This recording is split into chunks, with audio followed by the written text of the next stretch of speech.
We bought the land by his money and we built it by Japanese embassy. And that's how we built a hospital in northwest of Delhi.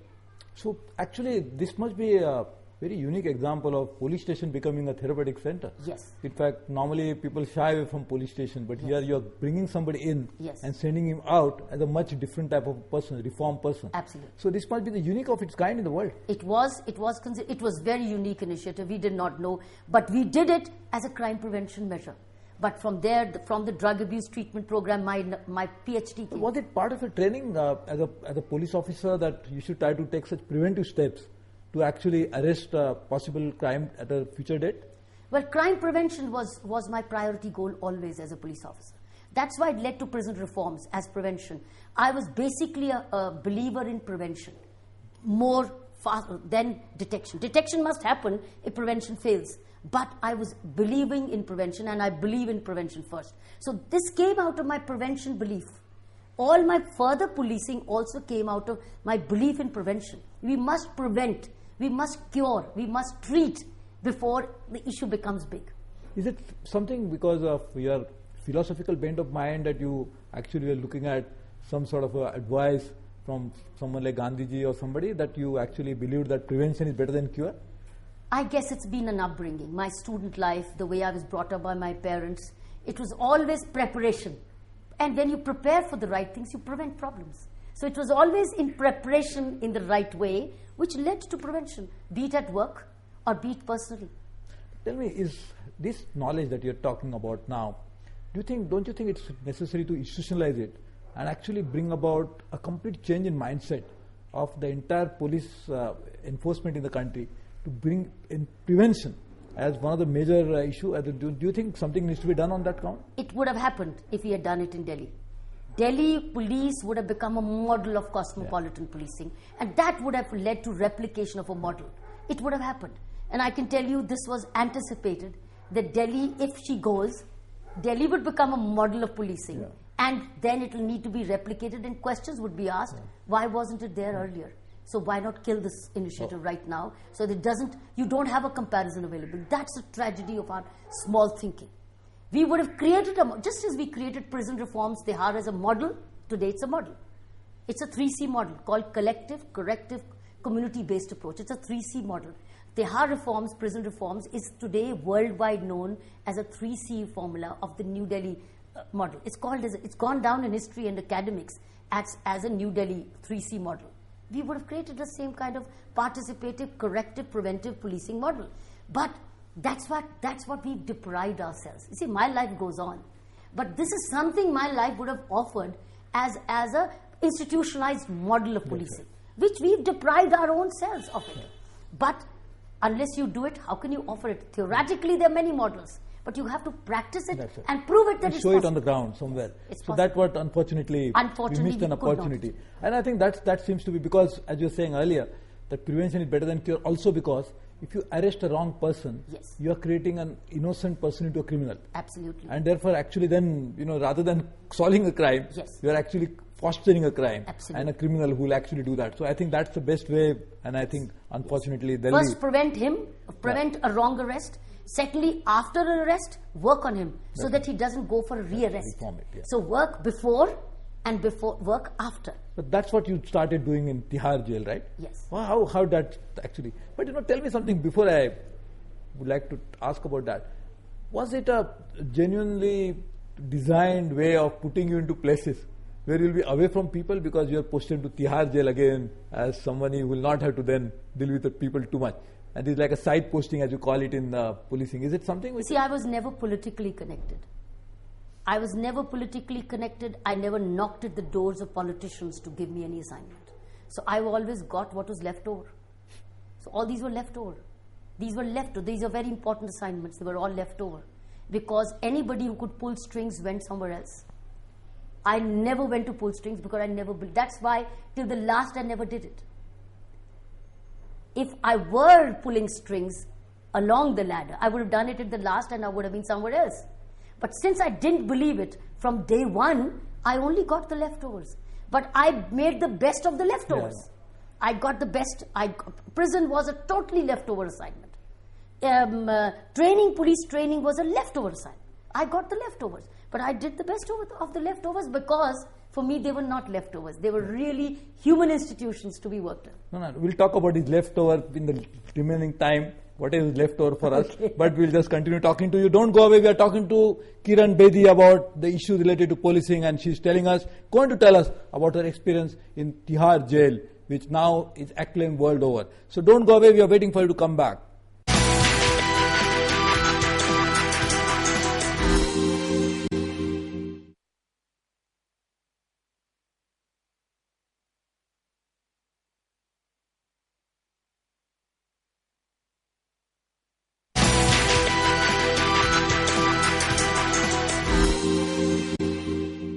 Welcome back. We are talking to Kiran Bedi in Top Shot. Kiranji, you are saying about your assignment at the Tihar jail. Normally, when you go to jail, you find inmates locked in.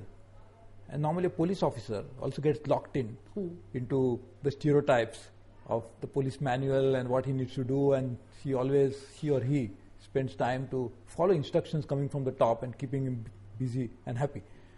You suddenly went there and you again unlocked the whole thing. How did this happen? How you again acquired freedom in the jail? I believe in unlocking. Well, how did you acquire freedom in jail? Absolutely believe in unlocking. I believe in freedom, as I told you. Believe in sense of freedom, not only for myself, but the people I work with. So how did it now, start? Now, people I worked with were prisoners. Because I believed that they all needed a new way of living, a new mindset. They're only a product with a negative mind. Why can't I create an environment which they get positive mind and they walk out of the prison not to come back? So what gives you a positive mind? Is reading, is environment, is books, it's spirituality, it's a cleaner environment, it's communication. I gave them all that.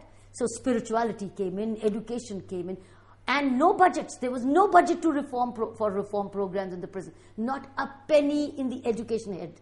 Education was it was only atta, dal, roti, chini, patti, milk, bread. That's it. Size of bread and size of everything. Not a penny in the budget for any reform. I brought in all the NGOs. That's where I unlocked it. Because I was an NGO myself, I knew the strength of an NGO. Brought schools, brought copybooks, bought donated books, used school books. All 10,000 prisoners were in like a school in the morning. 10,000 prisoners? 10,000 prisoners all studied for 2 hours daily. 9 to 11 is like a school bell. 9,000 and 10,000 prisoners like a school bell. And I used to walk the prison every day at 9 to 11 looking at their education program. They were all in classrooms. Teachers were prisoners. Oh. We had graduate prisoners. The students and the teachers both were prisoners. Because where do I pay? I didn't have teachers. But volunteer teachers came in from outside. Somebody to teach English and somebody to teach mathematics. So we had volunteers. To fill in the gap wherever there was. Absolutely. Imagine. We had, it was like a school. 9 to 11 was a school. Everybody after a bath, breakfast, was in some classroom or somebody under a tree shade, somewhere in a barrack. I had to walk from school to school, class to class to see whether, and they had examinations, they had weekly tests, they had a attendance sheet, everything. It was like a school nursery. And prisoners would leave the prison with their school bags, which were donated as used school books from schools outside the prison. So it was free, 10,000 prisoners, 500 teachers, thousands of books, everybody having a school bag, storybooks given by publishers which they didn't need. So I got all the community linked with the prison, saying take responsibility if you want them to be free. So this is how reform started. Vipassana meditation for 1,000 prisoners at a time. How did you come out with the idea of meditation? Because you need to address the mind. After all, crime is growing out of your negative thought. How do you clean up? How do you replace that negative thought with a positive thought till you meditate? Till you understand what's going on in your mind. And unless you shut your eyes and watch yourself and listen, you will not know what's going on in your mind. Because if you're constantly talking, you're listening only to your talk. Till you shut yourself, you will, and quietly sit, you will know what's going on in your mind. And then when you come to know, and then you meditate, and then you learn the art of meditation, you replace the negative thought with a positive thought. And once your positive thought comes, crime goes. Crime goes. So that's how. You started doing all this.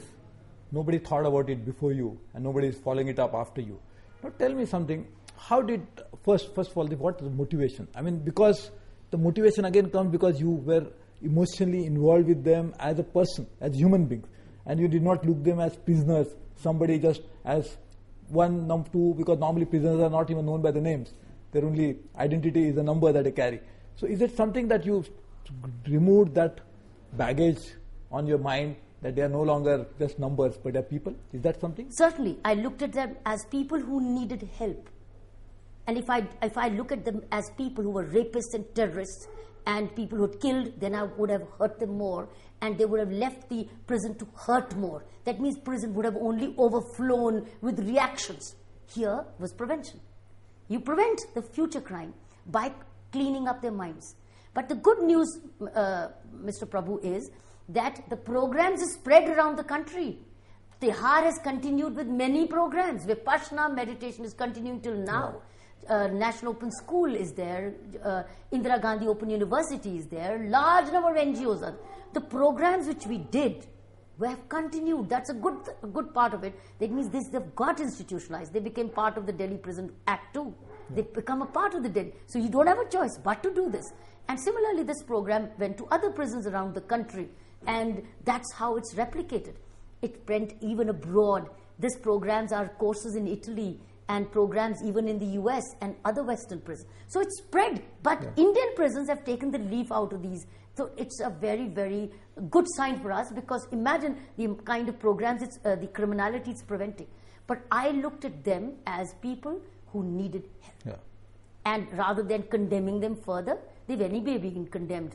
If I condemn them more, then I'm only making the society insecure. Yeah.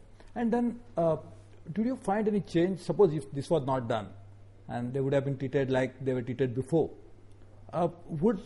did you see any change in some of the prisoners out of this 10,000 that you were working on at that time, in terms of ensuring that they change themselves, or something like this happened?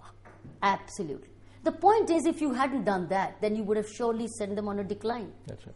At least you're giving them an opportunity to think differently. So there has to be a change. It's natural. Any one example you remember that somebody must have come to you and said? I've re-employed in my own NGO many people who were rehabilitated then. There was a woman who came out of that prison who ran my program in Navjyoti for many years, taught children for many years. They were rehabilitated. They'd done the programs. They were trustworthy now. They could be given a chance. They were rehabilitated. Many have got re-employed or self-employed. Many. And those who did the meditation programs properly never went back to crime. Oh. In fact, they sent others to meditation program. Research by the All India Institute, which was some of the teachers who were were teaching programs, were IIT professors, Professor P.L. Dhar and others. They did research programs, and it showed amazing change. Research is not I. Research by the IIT Delhi is showing the changes they made. There's been many research projects on this. So there is ample documented empirical evidence to actually prove it. Tell me, you seem to be now more occupied, more busy. You are doing so many things, and you are actually smiling all the time. So, what is the? I used to smile even then. I know, but what is the secret of this so much of broad smile on your face all the time? How are you busy with? What do you do now? Listen, there's great joy when you're a master of your own time, and you enjoy a sense of freedom of choices. And three, whatever you do is what you want to do, and it is creative and productive and result-oriented and joyful. My NGOs, What are the NGOs? What NGOs you are doing job? I have two NGOs. I have Navjyoti India Foundation, which is 1986 born, which is reaching out to 10,000 beneficiaries a day in slum school education programs, in village rural training programs, in self-help groups for women, panchayat training programs for women, drug abuse treatment program, which we talked about. Another foundation called India Vision Foundation is only working on education of prisoners' children. Oh. Their children are in boarding schools. Children of the prisoners. Because nobody is taking care of them. Yes. We run a daycare inside Tihar while they are small. From the age of 4, we take them into boarding schools, and they're in many missionary schools. Lots of missionary schools are linked with our program. So this is one of the most unique programs anywhere in the world, because the child can be kept with the mother only till the age of 4. Where the child goes after 4. So we take them into and put them into regular mainstream boarding schools. And these are a lot of volunteers coming and wanting to help you to actually carry on these activities of these. We have a regular paid staff. I know, but still people would like to come and offer their help. Yes, but that's temporary. the continuity and regular work is being done by proper counselors and teachers. So it's a very professionally run organization. Absolutely professional. But how do you come across this Navjot name? It just struck me. It was New Jyot, means So new new light. flame. It was new light. Yeah, but Kiran is ray. So now the ray has become light. So I think it's institutionalized in many forms. Well, so Navjyoti is, that's how it was. It's not registered. We just called it Navjyoti because it was a new light. So was India Vision Foundation. Yeah. India Vision Foundation was born out of my Magsaysay award, by the way. Yeah.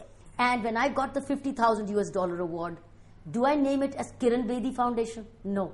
We named it as India Vision Foundation. And the entire amount that you got as a money, that is put how it there. we began. That was the corpus. Yes, that's how we began. But you must have received so many awards over a period of time. How do you feel to be awardee of so many prestigious institutions awarding you and recognizing your service? My foundations get richer by that. All my book royalties, all my speaker fees, all my award monies go to my foundations. Oh. This is all going. My dream is to create a sustainable corpus for both Navjyoti and India Vision Foundation so that they're not dependent on me. After all, I have a lifespan. How long? But the programs have to live beyond. So now my whole goal is create sustainable, secure corpuses for both so that the programs become self-sustaining. So now it's foundation which is actually keeping you busy. But tell me, if this foundation keeps you busy, but what is the foundation of your belief system? Because you talked about meditation. I'm sure you meditate yourself, because otherwise you would not be so calm, quiet, and thinking about the issues so dispassionately, at the same time getting involved, but again remaining detached from that. You think, what is the secret of that? What is the foundation on which your entire personality is built? I don't know. I live each day to do something right. I live each day to remain productive. I live each day to be useful. I live each day to be creative and to be of value. I live day by day. I don't let any moment of mine. I live to add value to the day. And value not for myself. Well, value to myself means value to all the causes I'm linked with. So that's how I live. Because after how much, you don't live for yourself. A time comes when you start living for those causes you serve. So therefore, each day, and when you start, research is establishing, when you live for others, when you give to others, you are the most joyful. Do you meditate? Yes. How long? Well, it can vary from an hour to 45 minutes to an hour, because I've also done the Vipassana meditation course. So it You varies. did it for 10 days in which Yes. Yeah. It was a 10-day course. So I also that did it. has actually, that really transformed my life. Vipassana meditation really was a watershed.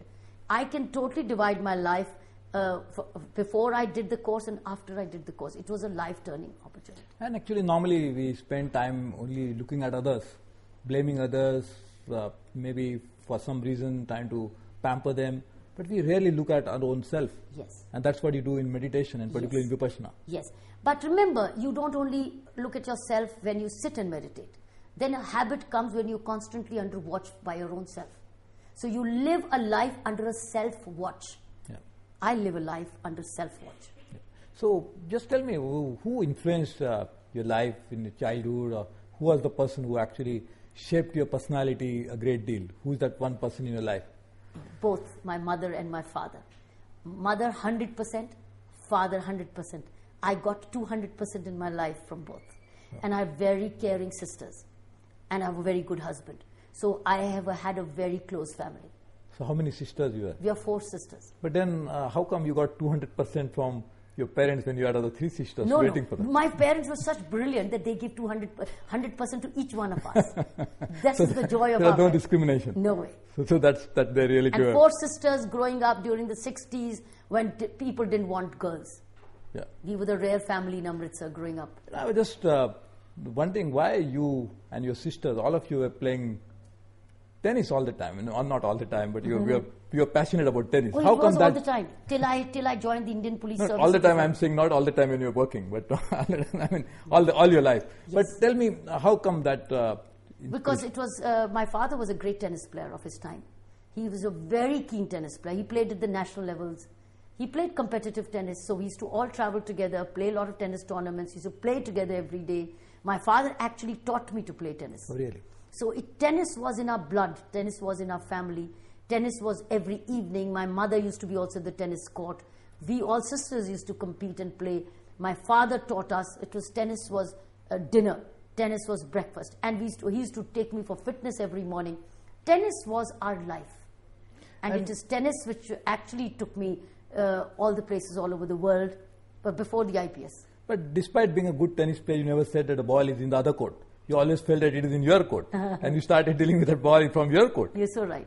Yes. So this is how that also taught you probably. Exactly. But tell me, is it importance of sports in one's life that actually helps the person to deal with a life in a very effective way? You talk about meditation, which is too much of an internal issue. Yes. But sports is an outward activity. Yes. Does it really help, like it trains your mind when you do meditation, but does it help when you play sports? Absolutely. A sports person cannot sit idle. Sports person normally would prefer activity, would be more transparent, would be more forthcoming, would be comparatively more energetic, more dynamic, because what teaches you what comes through sports doesn't necessarily come through books. Books teach you a lot of internal knowledge, but it's the sports which actually shapes you on a mental, physical fitness level. It also teaches you stress management. It also teaches you fair play. Yeah. You see, it also teaches you to spirit, be open. Sportsman spirit. Yes, also it teaches you the sportsman spirit which comes into your life as an attitude. So you mean all these issues, you talked about training mind and also your body, by playing, etc. You think these are also issues should figure into the police reforms, and when we talk about even a constable or maybe the most senior police officer in the country, you think all of them should be now actually looked at as candidates for being trained in these different faculties? But that's the way it is in the army. If you're unfit, you're out. Why should we continue with unfit officers towards police leadership? If they are not physically fit, if they are bulky and they're not fit, off you go. That's not the image you're looking for. So I think that kind of weeding out physical appearances, physical fitness, mental tenacity, and even knowledge about the laws. Yeah. Why should you, as officers, not constantly be upgraded in your knowledge, in your information technology, in criminal law, etc.? We get outdated. You got to be updated. So I think these skills... These things also should be integrated. It was offered in the Sorabji model bill. I was a writer in that, one of the members in writing that model bill. It's just lying on the board. It's just there. There is no adoption of it. Yeah. You are now busy with these NGOs and you are doing touring, lecturing, talking to people. But I just heard that you are also going to be anchoring a program for a TV? It's an amazing program. What is that program? That program is called Aapki Kacheri, and they offered me to be a real life judge. And it's it's like social justice. Two parties willing to come towards facing the camera, non-criminal issue, non-sub judice. Not sub judice, not criminal. But a person is looking for an arbitrator who they trust. Is it a real life story? Real life. So they really have a problem? They really have a problem. There's nothing acting about it. So real life story, real people willing to come on real television, and real judge who's listening to them in a real way for the first time before a camera. And you resolve the issue if you can. So I think your attributes of being fair, we also being ensuring that everybody in front of you is a human being, will also help you to actually arrive at the right judgment. Yeah, listening to both tells you how to sift. Yeah. And my law knowledge, my experience of policing is being so very well used in being the So it's a new beginning for you now. So we'll be seeing you more of Kiran Bedi, not as a police officer in uniform, but maybe in different attire as an anchor. So you are appearing here as a guest, but I am sure... As a judge. As a judge. Yes. So from police making officer... Making me wear the role, making me dare, making me look like a judge too. Oh, it's just lovable. It's doing justice. So now from police officer to a judge. Well, police officer is actually a judge too, but that's judge in uniform. Yeah. This is a judge in black robes. But I'm sure now the real judge will be the people who will judge you into the new role, and we'll look forward to that. And this was Kiran Bedi talking to us about her responsibility, her passions, her commitments as a police officer, and now she has changed tack and she's working as an NGO who are trying to pursue the same cause that she's working on. So we'll be joined by the next week by some other person to talk about her experiences, his experiences. We'll be waiting for you to come back next week in another edition of Top Shot. This is Suresh Prabhu bidding you goodbye.